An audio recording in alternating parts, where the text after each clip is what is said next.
Hey everyone, and welcome back to Avatar Frontiers of Pandora.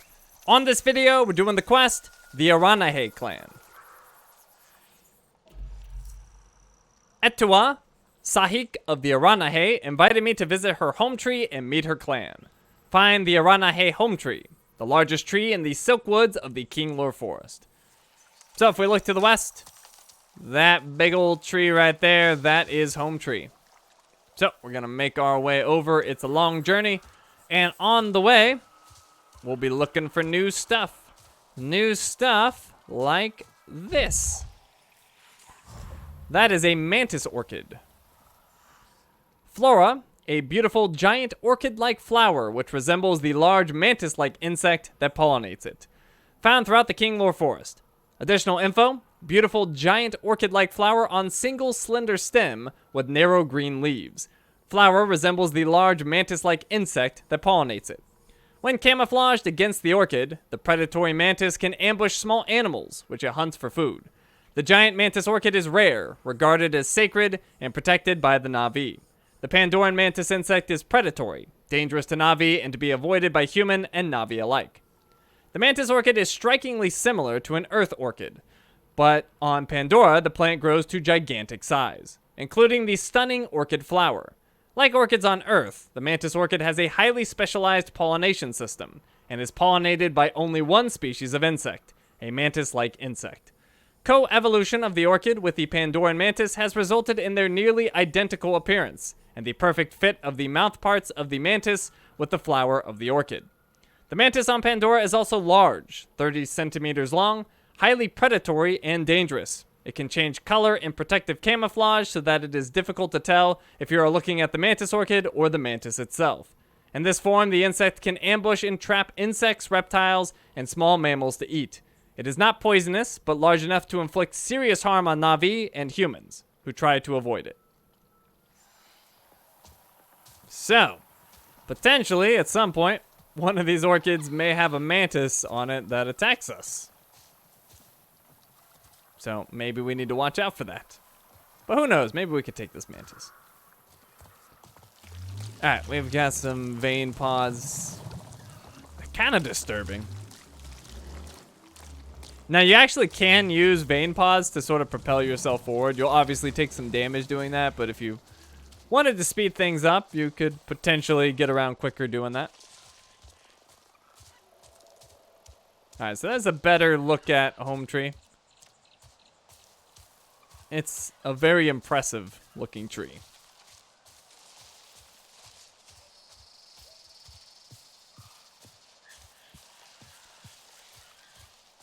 That's a cool looking tree.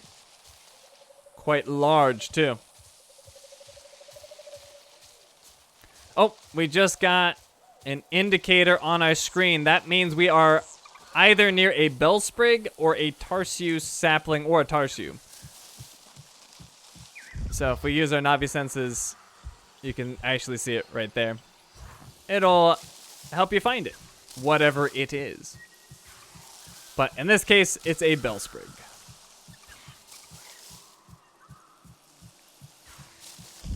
So that right there is our bellsprig. We'll need to get over to it. What's this? We got a crimson mushroom. We don't need it. All right, let's see. I should be able to make that jump. No problem.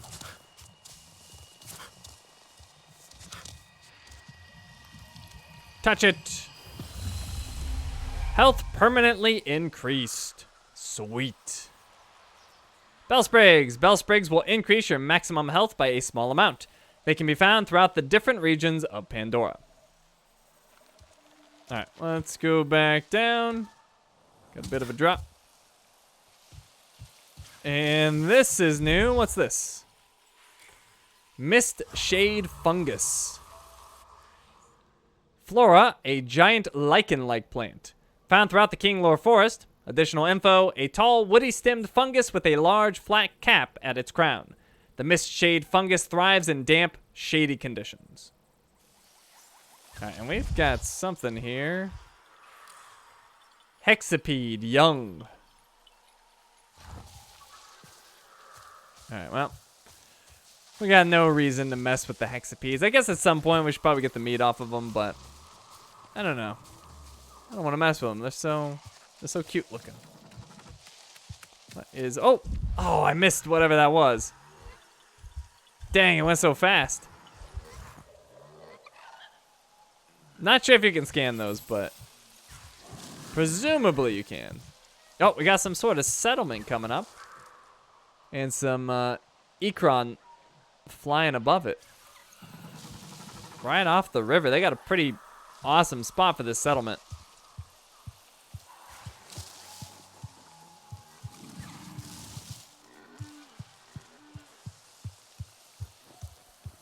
Little bit of a jump, don't fall through.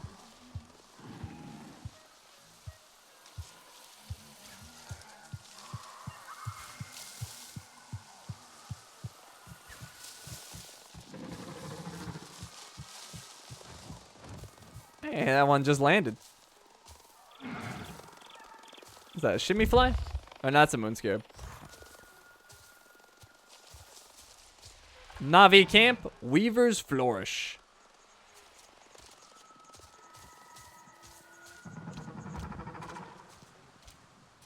Is that looks like a Sarentu.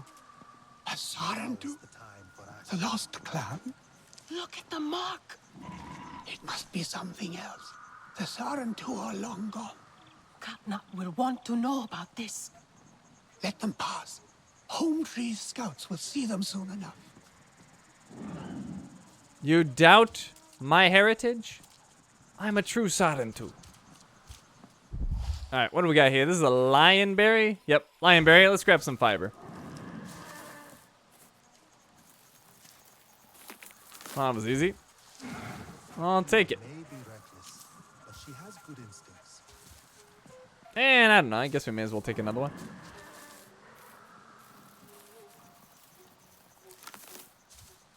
Well, those were very easy to gather.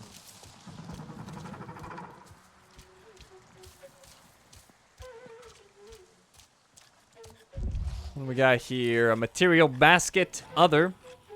Or I don't know why I said other. Material basket object. She is naive. She grieves her mother. A basket containing materials used by the Na'vi. Got a Jotun egg. Nice.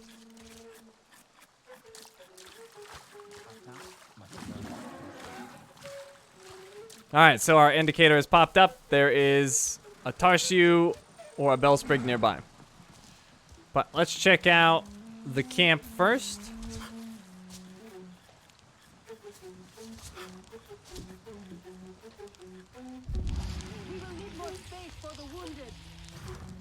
So there's a cooking station here. I guess I may as well cook. What do we got? Maybe we'll use the fish with an egg. Let's try that.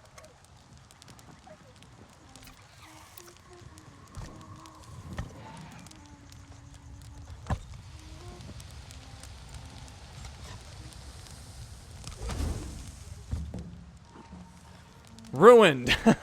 Oh no. Sloppy seafood. Well, that was a bad combination. 50% energy, food poisoned. 20 seconds, diminished maximum energy. The fish and egg repelled each other, and the end result repels all but the most desperate and starving. Alright, I ruined it. Oops. Alright, let's try something a little more appetizing. Maybe a viper wolf lean meat and a crimson mushroom.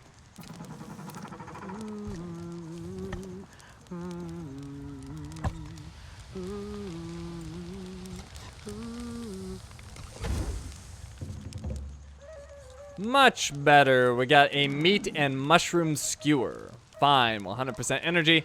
It gives Fury 1 for 8 minutes, which you deal plus 35% damage. That's pretty awesome. A robust umami experience featuring juicy mushrooms and chunks of lean meat. Awesome. Alright, I wonder if I can... I want to get rid of that sloppy seafood. Let's see, do I just... go to my character, and then my pouch, and then my food. Drop it. I don't want it. Okay. What else do we have here? It's that. It's a crafting table. Listen to her, father. Ammo basket. A basket containing components for crafting ammunition. Sulfur pod. Nice. My hunts are for me, not the sky people. Resting spot. Object. A place where Na'vi can rest and pass time. And I don't know what this is. It highlights, but you can't interact with it. And it has no description, so I'm not quite sure what that does. Perhaps it's something we unlock later. All right, and then these right here are new. A bladder polyp. Flora, a plant that has adapted to live in salty soil, able to store large amounts of water in its leaves. Found throughout the Kinglore Forest. Additional info, small succulent sac-like plants that grow in clusters close to the ground. Resemble succulent stone plants on Earth. Larger succulent leaves store water and salt and are eaten by animals. Smaller brown leaves are adapted to use animal waste for nutrition. Na'vi harvest succulent leaves, which have a salty taste, for use as food. The bladder polyp is a simple plant with succulent leaves that grow in a mound directly on the ground. The larger teal-colored leaves store water in their tissues and are very attractive to animals for food.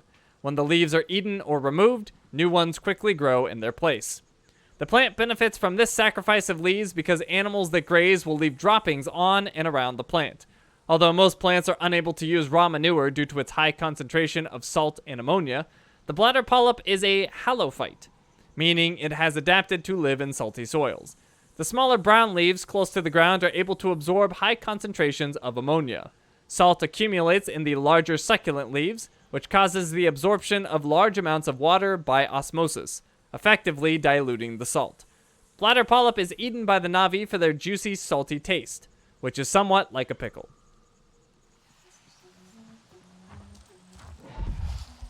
Alright, so our special plant is that way.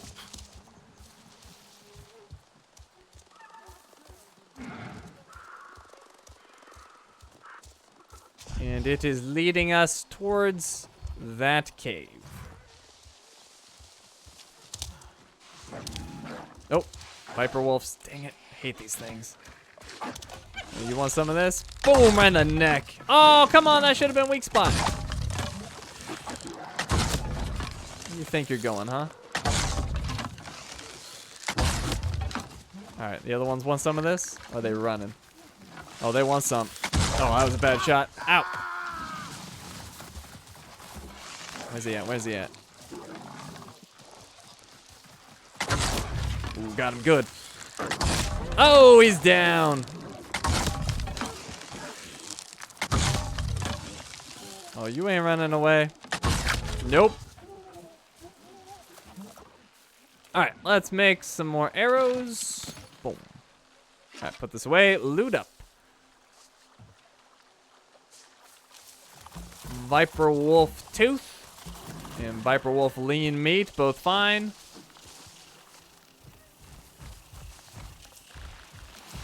Tooth and meat. Oh, hello. I don't have any reason to fight them. Hammerhead Titano there. Oh, are they guarding the kill? All right, fine. You can have it. I don't need the meat anyway. Oh, am I full up on Depot Fat pods? I can't remember. Yep, health pouch is full. All right, so let's go in the cave. Hey, hey, hey, hey. We're friends.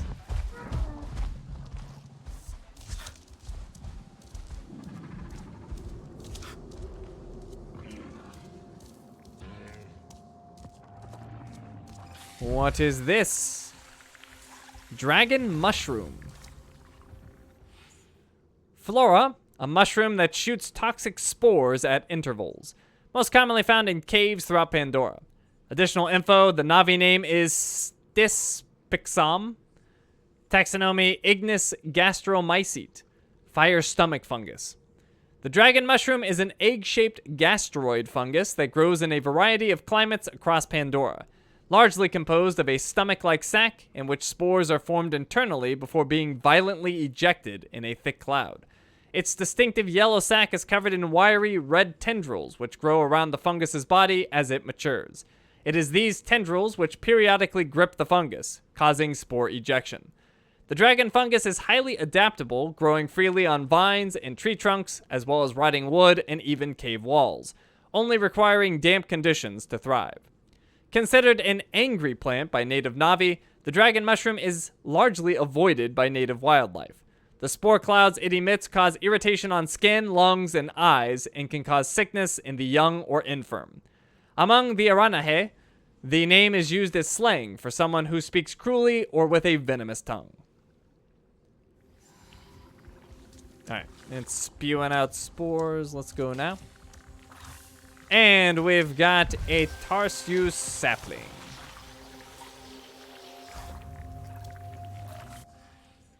Flora, a small plant that enables Na'vi of the Sadentu clan to commune with the memories of ancestors. Found throughout Pandora. Additional info, the Tarsyu is giant, flowering plant with stamens that enable Na'vi of the Sadentu clan to commune with the memories of ancestors within Ewa via their neural link. Each adult plant is formed of a tendrillous root base that supports a single flowering head. At rest, this flower head resembles a giant leaf-covered pod, in which the cup-shaped flower of the Tarsyu is tightly enclosed and protected by thick, lanceolate leaves. In the presence of the Sadentu, the pod opens, revealing the vast and brightly colored flower within. Branches, petals, and sepals spay outward, and the soft, neural-connecting stamens are accessible. Immature Tarsyu saplings are smaller and similarly formed. They too open in the presence of Sadentu, but have only developed a single neural-connecting stamens in the flower center. The Tarsyu's life cycle appears to be directly linked to Sadentu activity.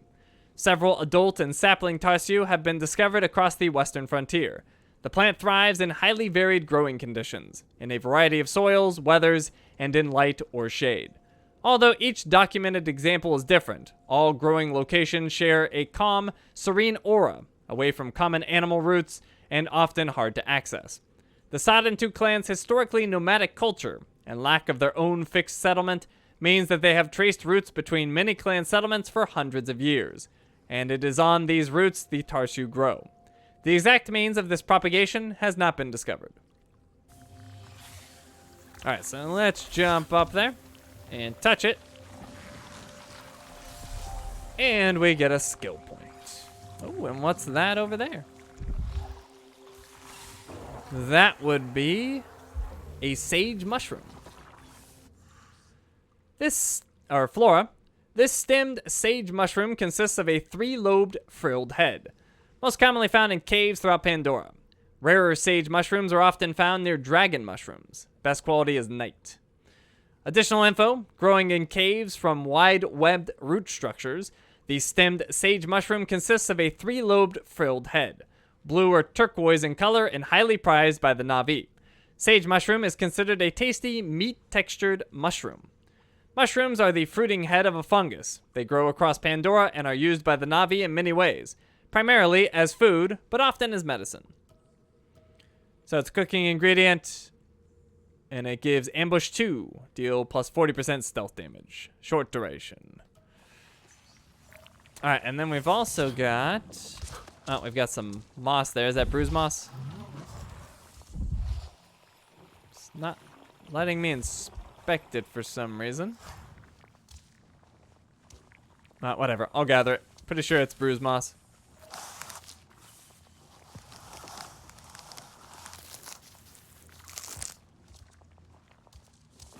Alright, and then what is this?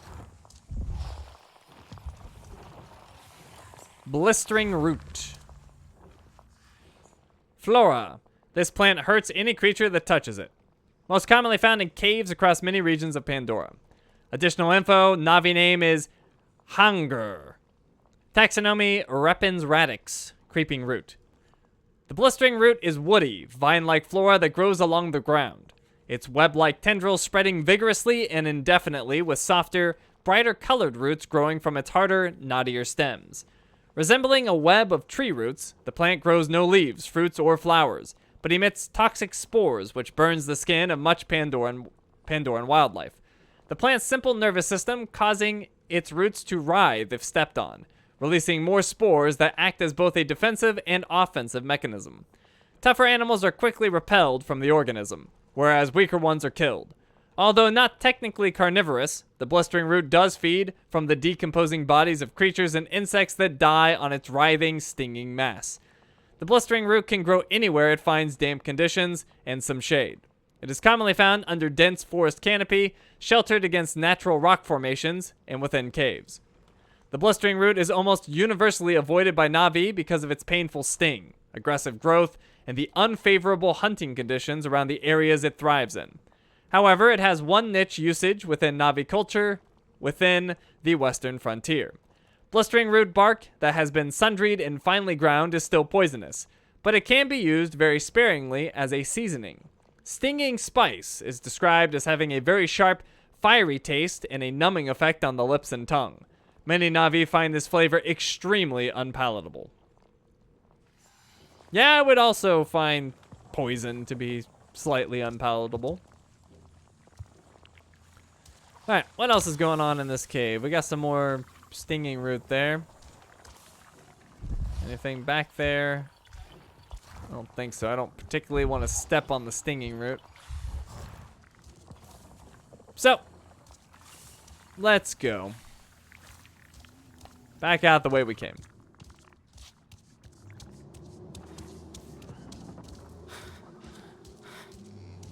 Oh, what's that? A dire horse. Wildlife. Fast-running herd animals that the Na'vi form temporary bonds with and ride. Most commonly found across the windswept grasslands biome of the upper plains. Additional info. Horse-like creature with 6 legs, tough skin with no fur, long necks and small head, bold stripes, flexible carbon fiber armor over shoulders and along the back of the neck and head. Animal has neural interface that allows Na'vi and dire horse to move together with apparent effortlessness. A highly intelligent, calm creature that, like the Na'vi, can turn fierce in the face of battle. The dire horse has 2 long, thin antennae that emerge from either side of the top of the skull.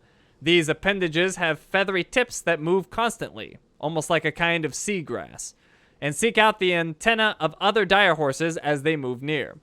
Xenobiologists believe that the touch of antennas is for pleasure and affection, but also a means of transferring information about food sources and potential dangers. Herds often move in unison shortly after touching antenna. The Na'vi are excellent riders. With its 6 legs, the dire horse is a swift, nimble mount that is well adapted to the rugged Pandoran terrain. Many dire horses are tamed to aid their riders in the hunt and in battle. To bond with, or in human terms, to break, a dire horse, a Na'vi must mount the animal and connect their neural cue to the animal's antenna, or neural whip. Once cue and antenna touch, the feathery tendrils automatically intertwine, almost as if possessed of free will. Although the exact motive force remains unknown, it is believed that the antenna may secrete a pheromone that evokes the unique intertwining. Once intertwined, the Na'vi rider can communicate motor commands instantly through the neural interface. The apparent lack of effort makes it seem as if the dire horse is an extension of the rider's own body. This frees up the Na'vi to use a bow and arrow during a hunt or battle. Unlike the mountain Ikran, however, the neural link made between rider and dire horse does not lead to a lifelong, exclusive bond between Na'vi and animal. Although Na'vi have their favorite mounts, it is possible and permissible to ride another clan member's dire horse. The dire horse is a perfect mount to ride in the obstacle-strewn close quarters of a Pandoran forest. Dire horse can turn on a dime, have excellent reaction times, and can leap large distances. When wild, the animals move together in a loose herd, loose herd through the forests, feeding on tree bark and shrubs. Herds numbering in the dozens have been spotted from aircraft, but evidence, including scatological and plant impact, suggests that herds of more than 100 animals are not uncommon. The animals are easily startled, and when all 6 legs are working in unison, can reach 95 kilometers per hour. The dire horse is larger by a third than the largest Terran draft horses, such as the Clydesdale or the Percheron, and substantially larger than the biggest horse ever recorded on Earth. Well, it's going to be interesting trying to link up with one of those at some point. I don't believe I have the capability at the moment. What is that in the water? Forest seaweed. We've seen that before. Alright, anyways, let's head back up to the settlement. I believe there's a road that more or less leads right to Hometree. So, up we go.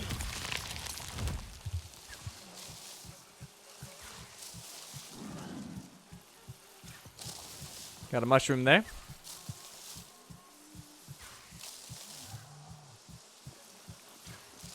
Alright, there's Hometree.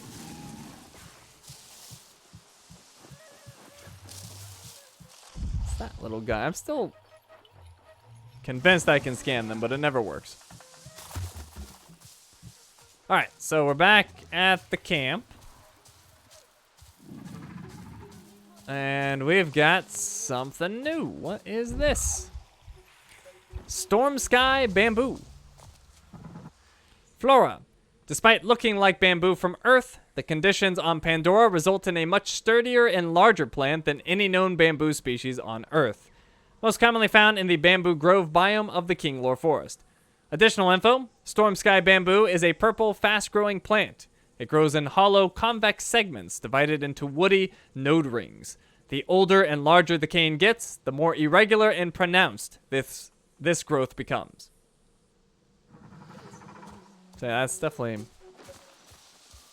an interesting way that it grows. May be reckless, but she has good instincts. Alright, so this is the road to Hometree, I believe. So let's follow it and see where it takes us.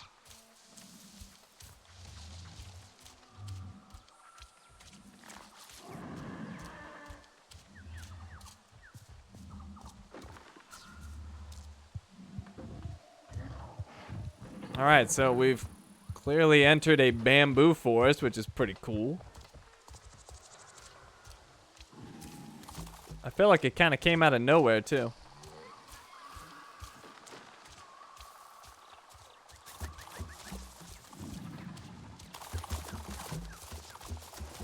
I love making these things retract. What's this? Oh, it's a delta tree. Flora, a tree with highly poisonous leaves, found throughout the King Lore Forest. Additional info, understory forest tree with large triangular leaves, spiny stems, and above-ground prop roots, similar to closely related unidelta tree, although leaves contain paralyzing toxin. Shallow-rooted tree that grows in moist soil. As the tree grows, roots emerge from the trunk and prop it up. Small animals live under spine-covered aerial roots. Wood is used for making totems and walking sticks. Prop roots are extracted for flour. Toxin can be used to tip arrows, spears. The delta tree and its close relative, the unidelta tree, both have most unusual leaves that resemble, from a distance, the 16th century triangular-shaped helmet worn by Spanish infantry. Up close, however, the leaves resemble the body of a ray, a cartilaginous marine fish found on Earth. Like the ray, delta tree leaves are highly poisonous, with toxin-containing glands on their undersides. Humans on Pandora quickly learn not to rest underneath one of these trees within the range of falling leaves. The Na'vi use many parts of the delta tree, although harvesting them can be quite dangerous. Large stems are cleaned of their spines and carved into elaborate totems, while small stems are used to make walking sticks. Na'vi carvers sometimes leave a few clusters of spines near the bottom of a walking stick to give it dual purpose, taking a walk and snagging a small animal for dinner at the same time. Like many plant metabolic compounds, the toxin found in leaves of the delta tree serves as a defense against herbivores that would eat the fleshy leaves to obtain water. The Na'vi have learned to strip off the lower leaf epidermis, which contains the poison glands, and harvest the tasty insides of the leaves. The non-poisonous prop roots are peeled, ground up, and used for flour and cooking. Alright, so we got a delta tree, but no unidelta tree nearby. Oh boy. Hi. We're friends, right? Everything's cool? Oh, okay. Alright. I got it. Message received. Does not like me nearby. Alright, we'll go around. That's fine. I didn't want to go that way anyway.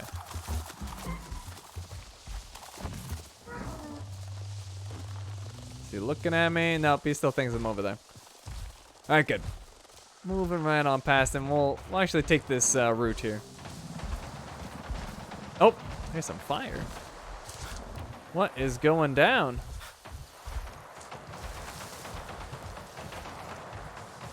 Let's not rush in. Let's try to figure out where it's coming from.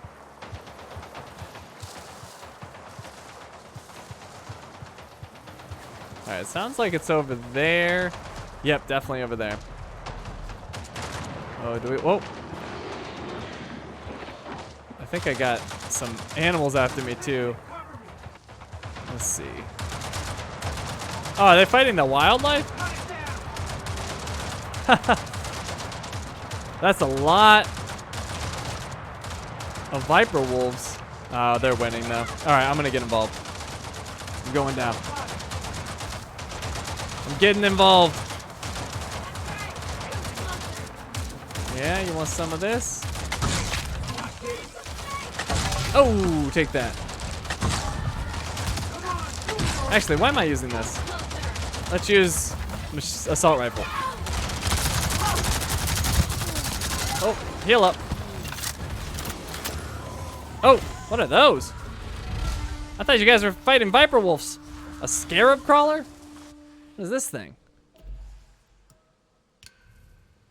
Wildlife, small pack scavengers that actively defend the area around any dead creatures they find.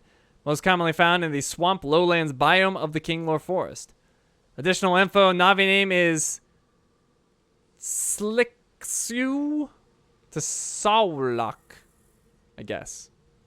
Taxonomy, Durumtigus lacerta, hardback lizard. A small but stocky creature, the scarab crawler's body is protected by a thick reptilian skin and a prominent shell. Large but lightweight, this sturdy shell covers most of the body. The creature can lift this shell with its powerful tendons, appearing to double in size, resulting in one of the most dramatic threat displays on Pandora. In doing so, however, the creature reveals a soft, weak area along its flank. Adult Navi use these shells to make tools and protective coverings, while younger Navi mimic the creature's infamous aggressive stance as a game. One young Navi will act as the scarab crawler, curled up on the ground with their eyes closed. Their friends will dare each other to creep closer, seeing who can get closest before the young Navi notices them, and playfully imitates the scarab crawler's threat display. Primarily a scavenger, the scarab crawler travels in small packs. It has powerful jaws with prominent tusks, used to tear meat from carcasses. Once attracted to a dead creature, the pack will actively defend the area around it, using its deadly bite. The female scarab crawler is oviparous, and uses her great tusks to dig holes in the ground where she lays her eggs, an average of 25 eggs a season. She will then cover these eggs with vegetation to protect them from other predators. Once hatched, the scarab crawler relies on gorging and regurgitation to feed their young, nurturing them to adulthood. Alright, so scarab crawler heavy hide. That's used in arm guard crafting. It gives health and 2% stealth. And then scarab crawler fatty meat is used in cooking. It gives bark skin 1. Alright, so these things are like really aggressive.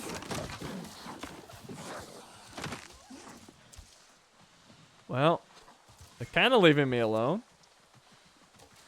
But they're clearly defending this. And they were able... Oh, there's lots of them. Alright, cool. Oh, crap. How many? Oh, crap. Viper wolves.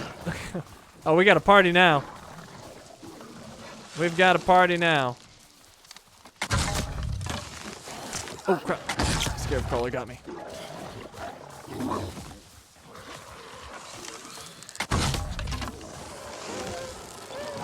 Oh, God. Move. Cancel the shot. Alright, that was not a clean kill. Oh boy, these things are brutal. Oh, I'm barely even damaging it. I might have to give this up. Let's see. I don't know about these things. Alright, I need Navi sense to help me figure out where to shoot them.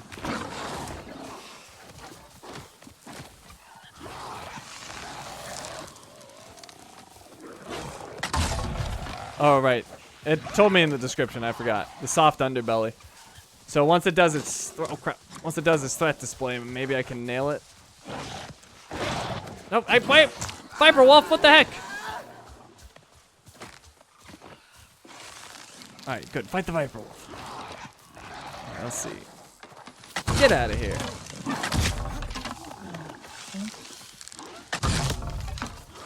Got enough without you causing problems. Alright, yeah, I don't know how I'm gonna hit. I don't know how I'm gonna hit them in the belly without them doing their threat display.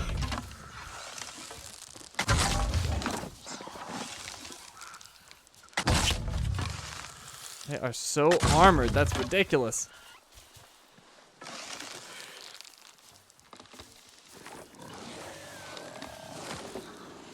Yeah, I might just give this up. I kind of want to kill this one, though, just because I've been working on it.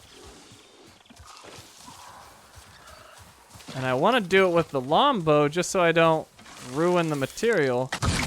Oh, there we go. That shot landed. Oh, I should have followed up there. Hope he's trying to run away. Shoot him in the butt. Shoot him in the butt. That work? I think so. I got him. Sorry, buddy. Oh, dang. All right, well, I'm not going to be able to gather with his friends here, but this is good practice. All right. There? Nope. Crap. Is that some dire wolves that just showed up? Or not dire wolves, but viper wolves, whatever they're called.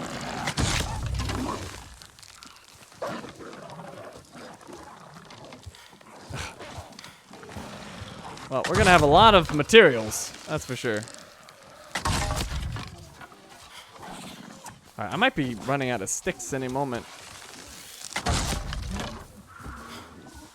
Alright, we might need to go grab some sticks. Yep, I'm out of sticks. Crap. Alright, let's see. Can I land this shot? Right in the butt. Oh. Dang it, too slow. Alright, I need some sticks. Any sticks? Worst case scenario, I guess I could just light them up with the assault rifle, but I kind of wanted to do it clean, but I'm not seeing any sticks, so let's try the assault rifle.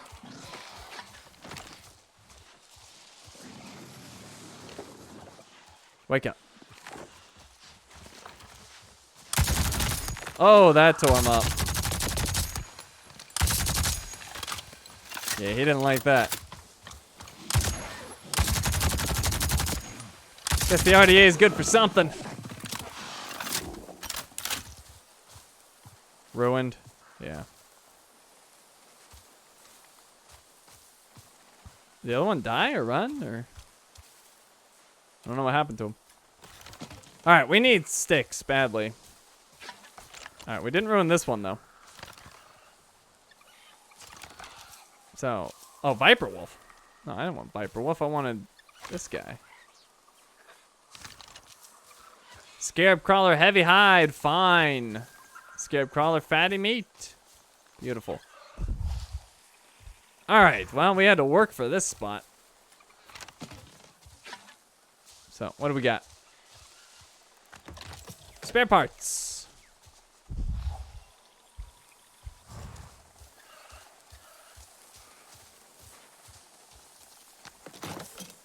Dry RDA ration. We should probably just use that. Probably getting a little low on energy. I am. That'll fix that. Inventory is full. Gorilla shirt. Let's see. Is that better than mine? 19 health versus 17. Alright, clearly not as good. I want to clear up some inventory though. It's full? Doesn't show full.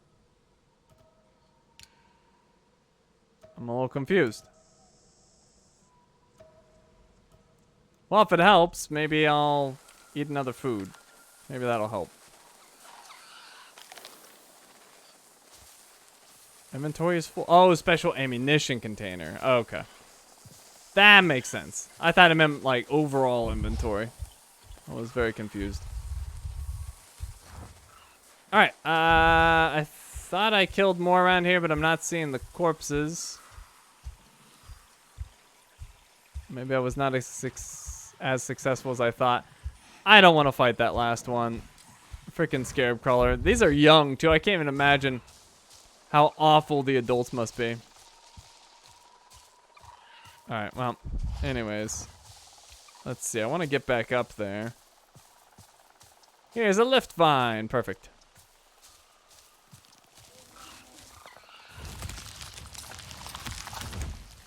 Alrighty. Where's Hometree? Hometree's there. We're getting closer. We're getting closer. Got a mushroom there. Some moon scarabs.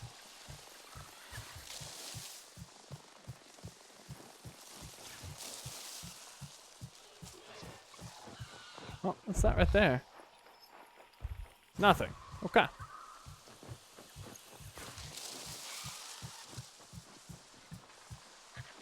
Oh, we're much closer than I realized.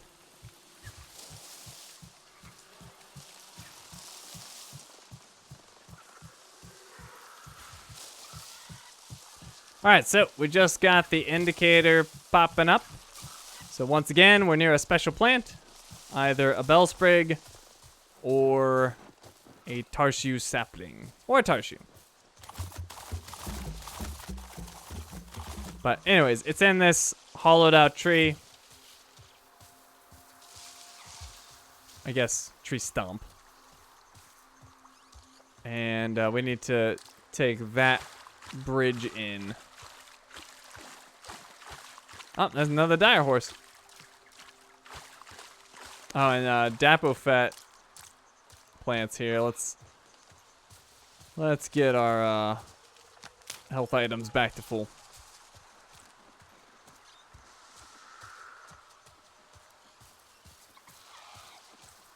Alright, up we go.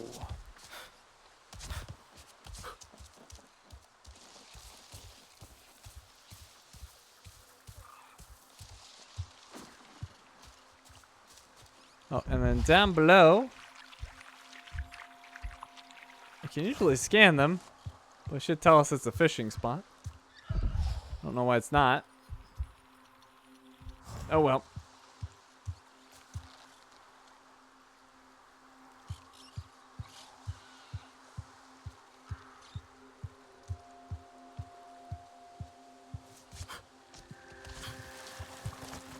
It's a Tarsyu sapling.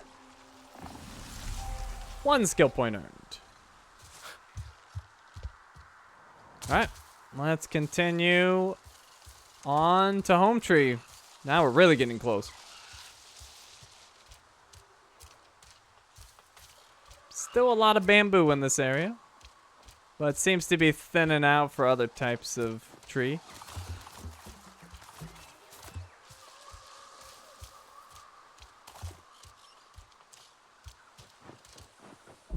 Can I scan that? Nope.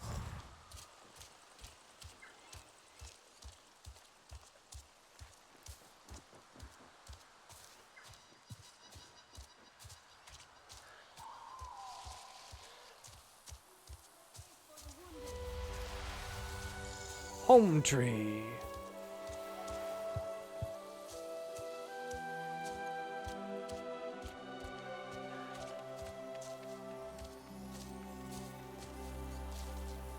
Look, a real Sarentu. Things will get better. Well, they didn't doubt me.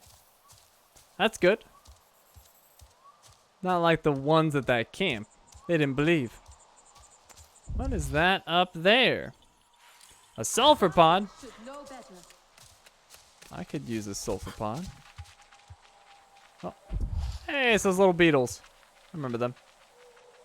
Alright, should be able to get up here. No, I missed my jump.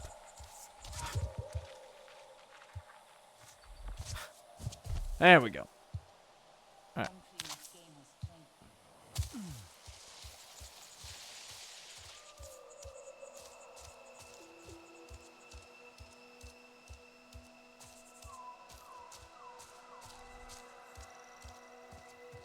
Oh, I think we can do better than that.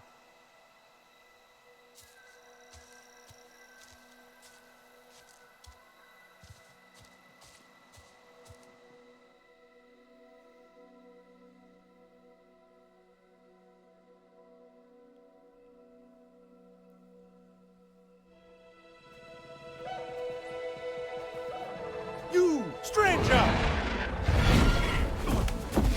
I've not seen your kind before. What clan are you? They look odd. Adua invited me here to see her father. What's that on your face? It is the mark of the Sarentu. And yet the Sarentu we once knew did not defy Ewa with scraps from the Sky People. It's all I know. They stole us when we were children. They have stolen many things. You were gone a long time. And you are young. Has your spirit been molded by the Sky People? Or do you remember the ways of your clan? Shoo! Put that away. Sharp eyes. A Sarentu's gaze. But yours is heavy. Let Hometree be a refuge from your burdens. We will put some color in your cheeks. Or in your clothes at the very least. You will pick up the threads of your people here. Oh, how I miss their stories. They loved our silk harvest. The sweet smell of dye mayauntu. Katnat, let me take the Sarentu. The poor child knows nothing of our ways. Go. We will speak more when you are settled.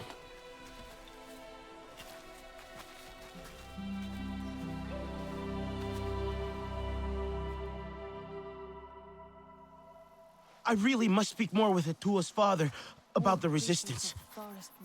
Later, my Yabu. Here's our Uluk Ektan, our clan's leader.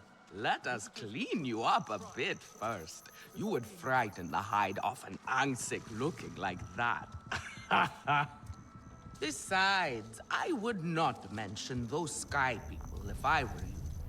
They are nothing but trouble, and Katnat does not like trouble. Let me show you off a bit instead, hmm? Will you allow me that? It has been an age since we had Saren You are around courting here. trouble. Your people What clan are certainly you? made life more interesting. One time, they told us a tale about the rare mating rituals of the giant Zakru. Apparently, it can take days. But there will be time for that later. Our great tree has many stories, lived many lives, hosted your ancestors as our guest before you. And there was not one Sarentu who could resist how our dyes dance. Come, see my weavers.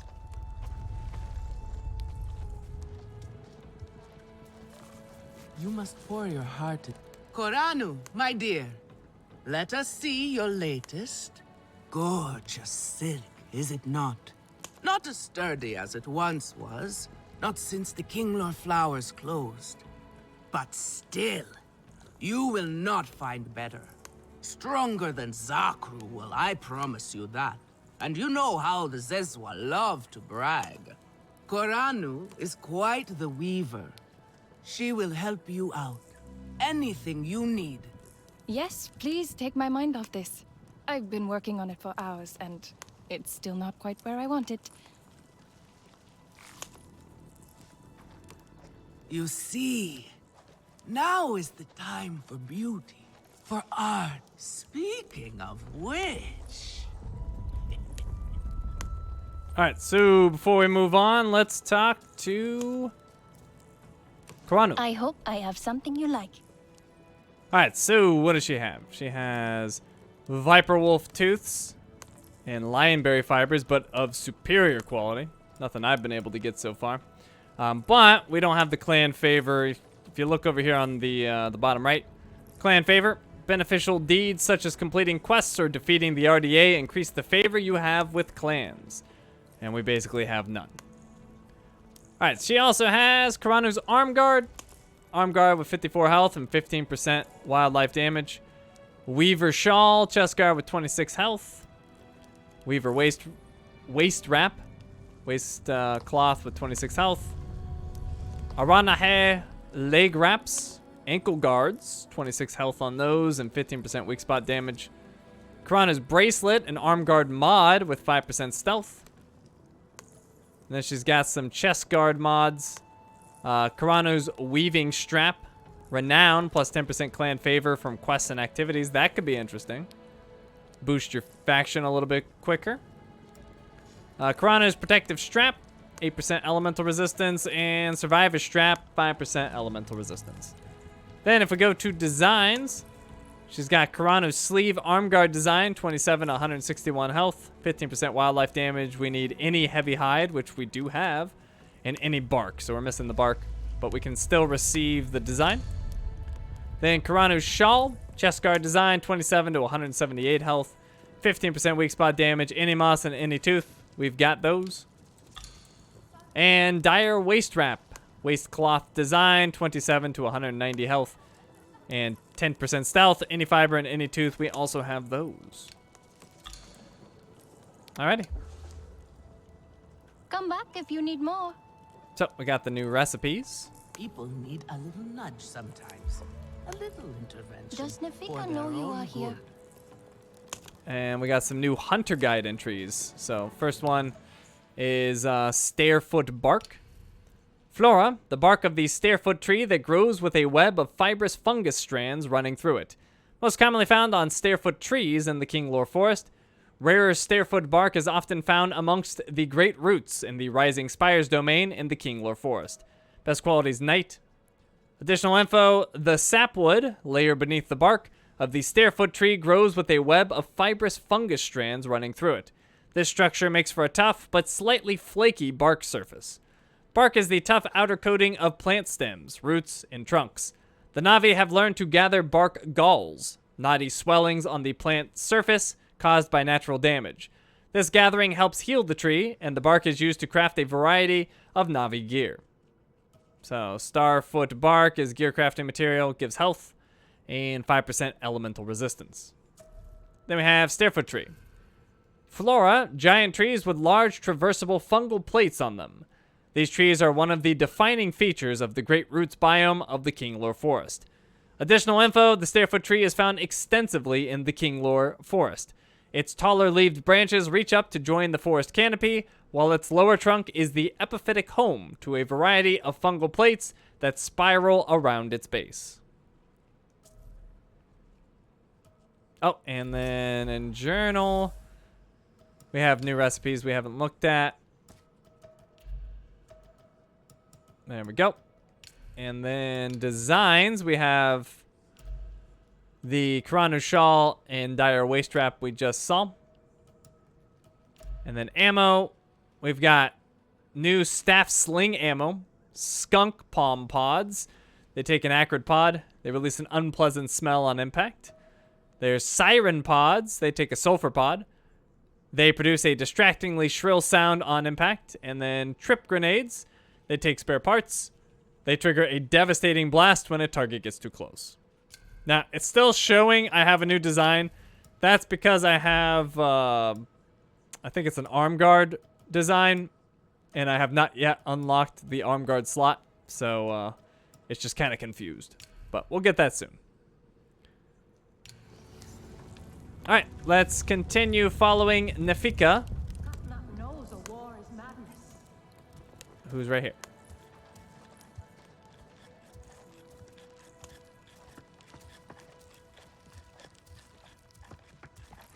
I try so hard, but things so rarely turn out the way I want. Relun! Finally decided to grace me with your presence, have you?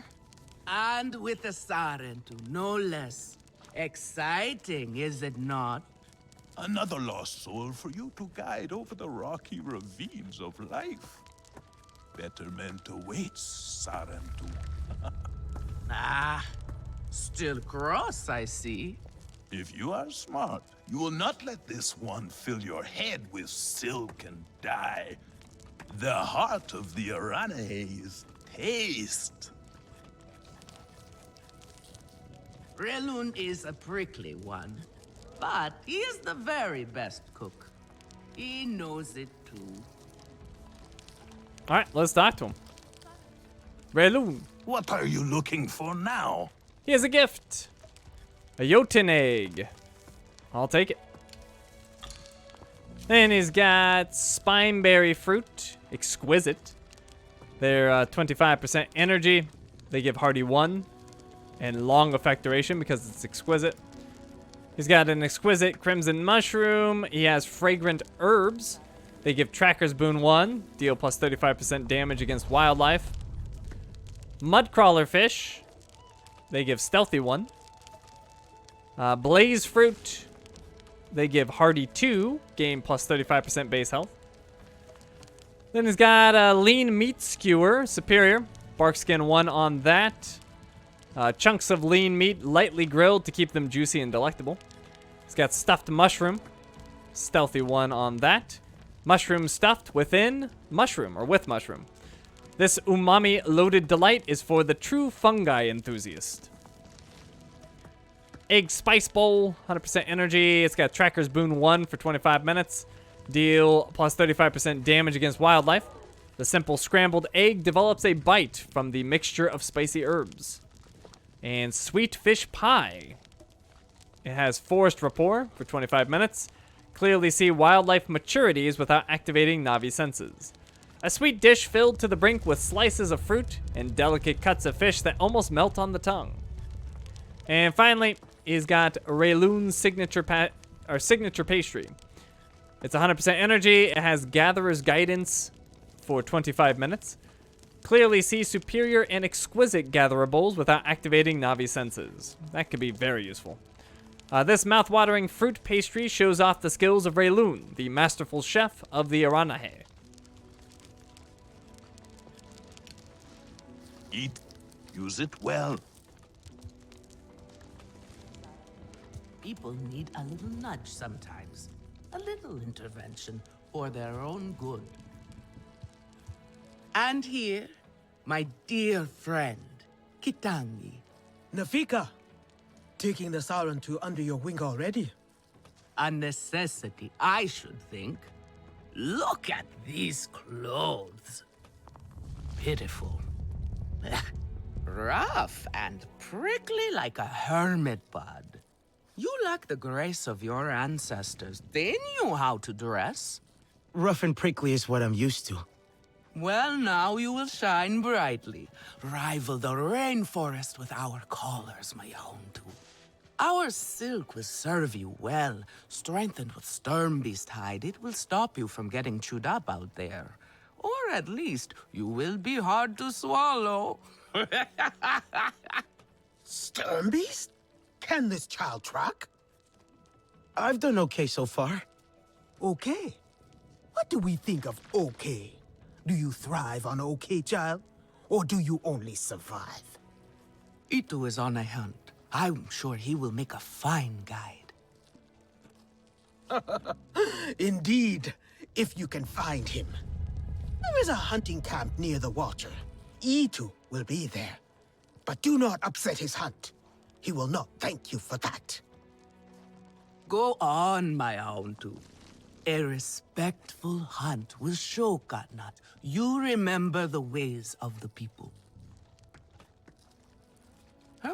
There is no need to rush yourself, child. Go now if you want, but stay and enjoy our beautiful silk harvest if you need a little rest. No Aranahe would begrudge you that. Completed the Aranahe clan. Everyone says they can cook, but no one does it like me. So, bunch of stuff. New entries. We got a lightweight arm guard. Co-op. You are now able to continue your adventure in co-op with another player. We got a new quest, Awa's Blessing. Clan Favor. Earn favor with the Navi clans, and they will offer items and designs in exchange. To earn favor, complete quests, take down RDA facilities, and contribute items to community baskets in clan homes and Navi camps. I made it to the Aranahe. You weren't wrong about them. But one of them took me in. Nafika. She thinks I can impress Katnat if I show him I can hunt properly. They sent you on a hunt? I should have showed you how myself. It's okay. Nafika said one of their hunters might show me how. Eat Be careful. You do not need to prove yourself to them. You are Sarendu, and Katnat should honor that. Come back to HQ anytime you like, all right? You are not alone, and there is much to do here. Alrighty, so let's check out this new stuff. And I guess first off, let's go to our quests and check out our completed quest. The Aranahe clan. Let's see. Etua, Sahik of the Aranahe, invited me to visit her home tree and meet her clan. Her father, Kanat, seems wary, but I was welcomed inside by a weaver named Nefika. She advised me to seek out Itu, an Aranahe hunter, so I can prove my skills to Kanat and show him I have not been corrupted by the Sky People. Then we got an arm guard. It has 12 health, and we can put a mod on that. So we got 2 mods. This one's 8% RDA damage and 5% elemental resistance, and this one's 6% wildlife damage. Let's go with the first. And then we have cosmetics for it. Aranahe warrior sleeve. This hunter sleeve is typical of the Aranahe, who are experts with a bow, part of Aranahe warrior collection. And then we have Child of Two Worlds bracer. Arm guard combining the strength of human materials with practical Navi design. We're going to go with the Aranahe warrior sleeve. That looks much better. Alright, and then we've got 3 skill points. I don't know where I want to use all of them, but we will go to Survivor. And we're going to pick up Larger Healing Pouch 1. Health pouch capacity increased by +1, and that'll be 2 skill points. And then we'll save the other skill point for now. And then our journal. Our design will show up for gear now that we have an arm guard. So that is updated. Then we have world knowledge. I think there's a few things in here. Yep, we have Hometree, the home of the Aranahe clan. The many chambers and twisting corridors of the mighty tree are adorned with painted tapestries and dyed silks, displaying the artistic way of life of its inhabitants. Naturally, one of the nesting places of the king lore. It has recently received them in numbers that are threatening its stability. King lore culture. The king lore nest in many trees across the king lore forest, wherever their feeding flowers grow.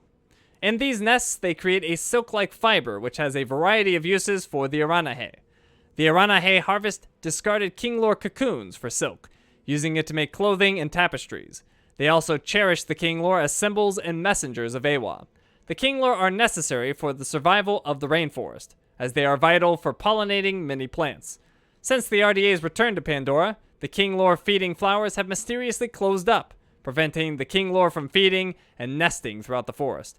Hungry and afraid, the king lore flew to Hometree's nest in droves, where the concerned Aranahe tend to them. Alright. So that's it for world knowledge. And then characters, we have a ton. The Aranahe clan. There are a lot. So Etua, we've already seen the entry for her. Kanat, Olo Ektan of the Aranahe.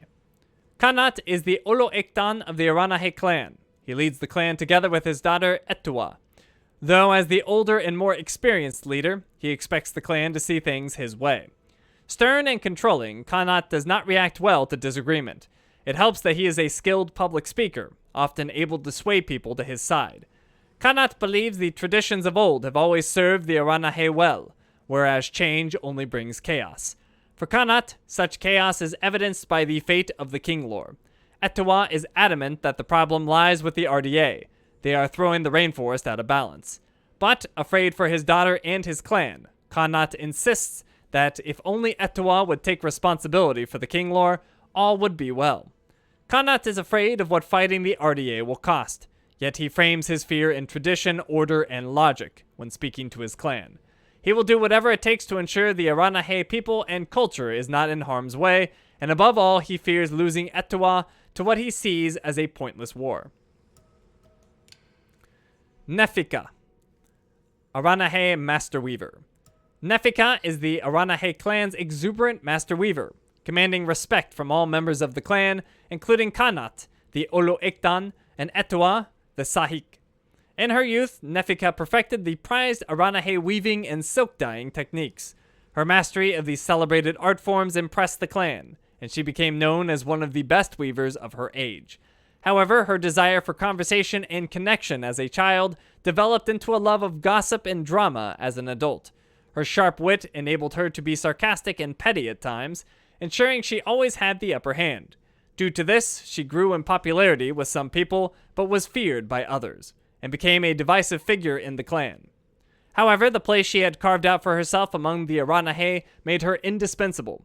Her years of acclaim, artistic mastery, and attention mean that she often views herself as the lifeblood of the Aranahe. She is also the prime source of gossip, relishing any opportunity to create drama. Loud and flamboyant, Nefika is an unexpected burst of individuality and flavor among the traditional conformist Aranahe. However, underneath her pricky criticisms and rambunctious laughter lies a warm heart, eager to help others along their path. Vefelu, Aranahe hunter. Vefelu is generally liked by most Aranahe and is an accomplished hunter and scout. After her childhood friend Etua became Sahik, Vefelu feels a responsibility to protect her and help her on what she views as the right path for the clan, even if she also sees the value in the traditional, measured methods of Kanat. Vefelu is often embarrassed by her clumsy little brother, Tehewu, and feels she needs to be exceptional to compensate for his mistakes and poor reputation to protect her family's honor. This, combined with her mother Nawuk's previous shunning, can often drive her to increasingly daring feats as a hunter. Katangi, Aranahe bowmaster.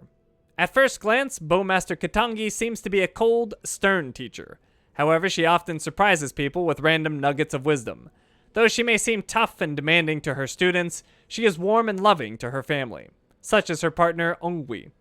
Katangi respects tradition above all else, especially when it comes to Aranahe craftsmanship. She views bow making and archery as a practical art and has a long-standing friendly rivalry with Nefika. Nefika thinks she needs to loosen up, while Katangi wants her to openly recognize that her bow mastery is an important and beautiful art. Thanks to this art, she generally has some weapon parts to spare, and is pleased to share her expertise with young hunters hoping to improve. Raylun, Aranahe cook. Prior to Raylun, his grandfather was the best cook the Aranahe ever had. Although the clan usually partakes in communal cooking and eating, Raylun also prepares special dishes for the whole clan and often invents new recipes. In a clan that values art above all else, Raylun's cooking is seen as something of an art form itself. Despite Raylun's fiery temper and obsessive nature, younger Aranahe often compete to be apprenticed to him. He is a strict teacher, always expecting perfection, and is often prone to outbursts. Raylun may seem annoyed by his students, but in reality, he enjoys the respect and renown he has among them, and can often appear arrogant as a result. He wants to be even greater than his grandfather was, and his highly competitive nature leads him to expect the best from everyone. However, those who impress will find him readily excited to share his recipes and knowledge. Karanu, Aranahe weaver. Karanu is Nefika's best weaving student. She also wants to be known as the best, and needs Nefika to praise her. If her weaving doesn't turn out exactly as she envisioned, she falls apart. Her father, Sanop, enjoys spending long stretches of time away from Hometree. The stress Karanu puts on herself to be perfect is in part driven by her father's absence and her own sense of not being good enough. She longs to get his attention. Karanu is a bit of a nitpicky perfectionist, but mainly afraid of not living up to how people view her. Due to this, she is usually very eager to help others with weaving, materials, or anything else they may need. Alemun, Aranahe hunter. As a lookout for the Aranahe, Alemun is very aware of the RDA's advances and the changes to the forest. She is too young to remember the Sarentu, but loves to hear stories from the days when the clan had visitors from other clans. Seeing a Sarentu come to Hometree, she begins to believe those happy times might return for the Aranahe and others. Alemun sees the best in people, enjoys a party, and likes a crowd. She loves to hear stories from other places and would probably be more of an adventurer if she didn't feel so strongly bound to her role. Nayan, Aranahe hunter. The son of the Aranahe's foremost bow expert, Katangi, and master hunter Ongwi. It is no surprise that Nayan grew up to be confident and self-assured. A fine hunter and Hometree lookout, he is tipped to be the future Olo'ektan. Neon is fiercely protective of his clan and proud of their traditions. He is unsure about the Sarentu's mysterious return. Kayi, Aranahe Death Doula.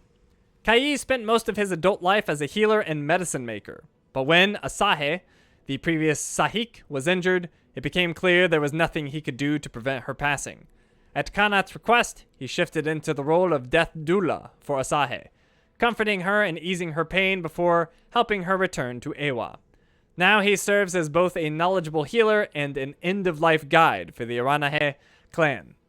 He is kind to those in his care, but can be prickly and brusque when he believes injuries could have been easily avoided.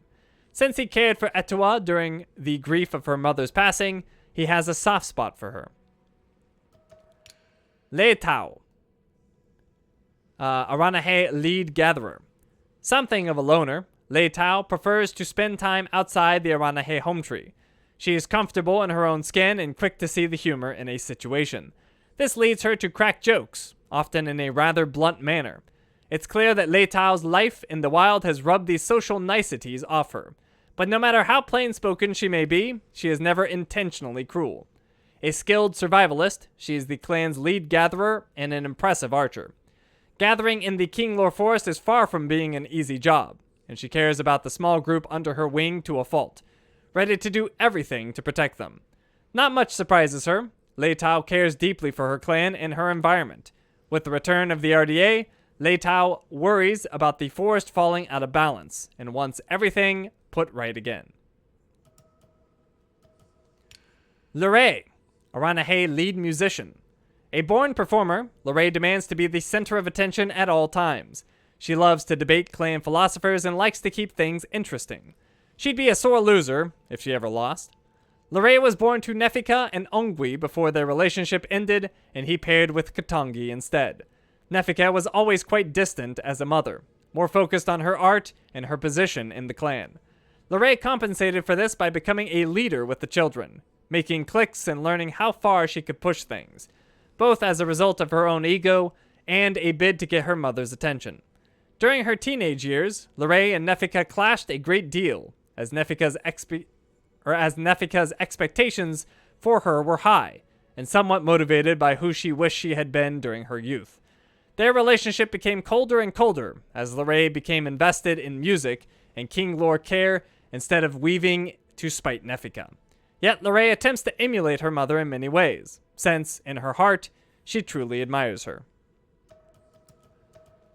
Ongwi, Aranahe Master Hunter. An older hunter who sees himself as Master of the Skies. Ongwi has the responsibility of guiding young Aranahe to the Ikran Roost where they are ready for their trial. Or when they are ready for their trial. He is sympathetic of Etua and enjoys her daring and rebellious spirit. This causes some complications for Kanat, who is surprised to see an older, respected member of the clan support some of Etua's ideas. It also causes some strife for Ongwi's son, Neyan, who is eager for his family to stay in Kanat's good graces. Ongwi misses his glory days as the clan's master hunter and wishes he could still fly for long stretches and have his own adventures. Ongwi misses having that purpose and tends to live vicariously through his students. Netu, Aranahe Dyer.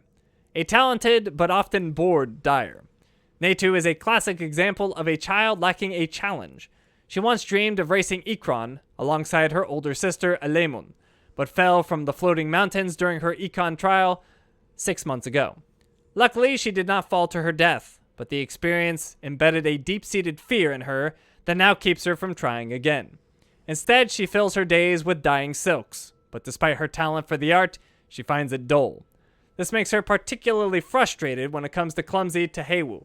She thinks he's wasting his time trying to become a good weaver, despite having so many other options.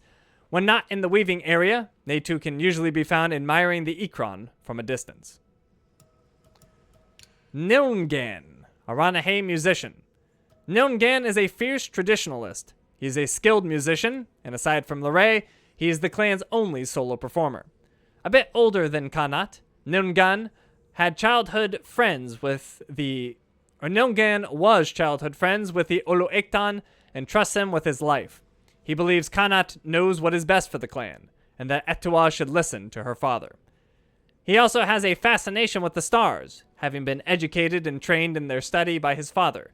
Nilngan shared a deep bond with him, and after his passing, he cemented himself even more in the stability of stars and the precise technique of his music. Lorray convinced him to take her on as his apprentice, and she soon surpassed him, becoming a solo musician herself. This dented Nilngan's ego a bit. Unlike Lorray, Nilngan does not play out of a desire for attention, but out of genuine love for the art, or of the art. Sanop, Traveler. Sanop is an older Na'vi who's traveled the world, and is going to tell everyone all about it. He stares into the distance, growing misty-eyed as he rhapsodizes about the exotic foods he sampled and the feasts he enjoyed. But now that he's older, he misses all the excitement of new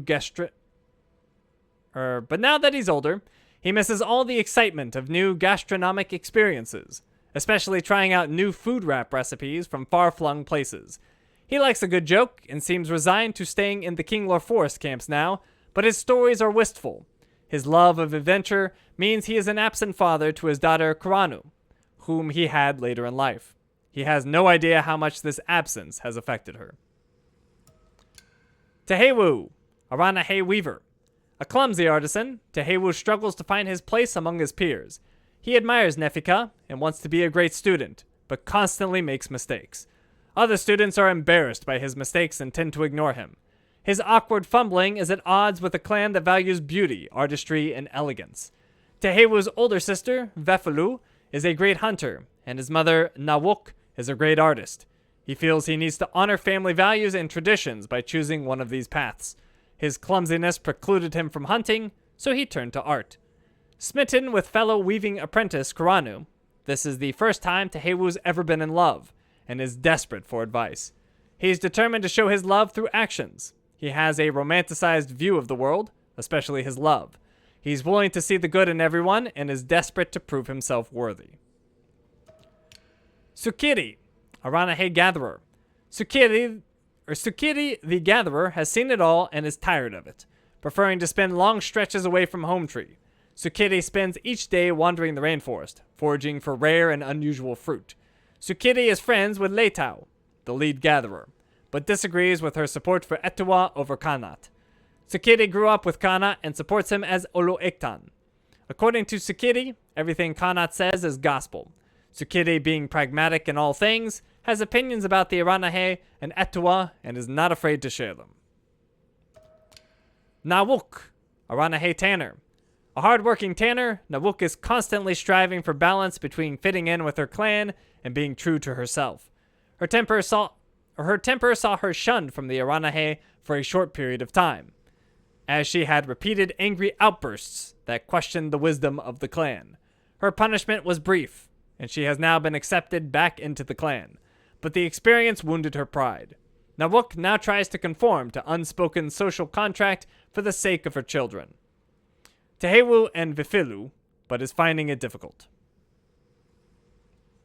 Or Vefelu. Alright, and then finally we have Vuan, sorry. Aranahe Gatherer. Vuan has been a proud Aranahe Gatherer for many years, following Leitao as her apprentice since her youth. Vuan is good friends with Leitao and is wary of her fellow gatherer Sukiri, whom she finds overbearing. She admires Ettua and sees her as a breath of fresh air for the clan. Due to this, Vuan quietly questions some of Kanat's views, but would not dare do so in front of a large group.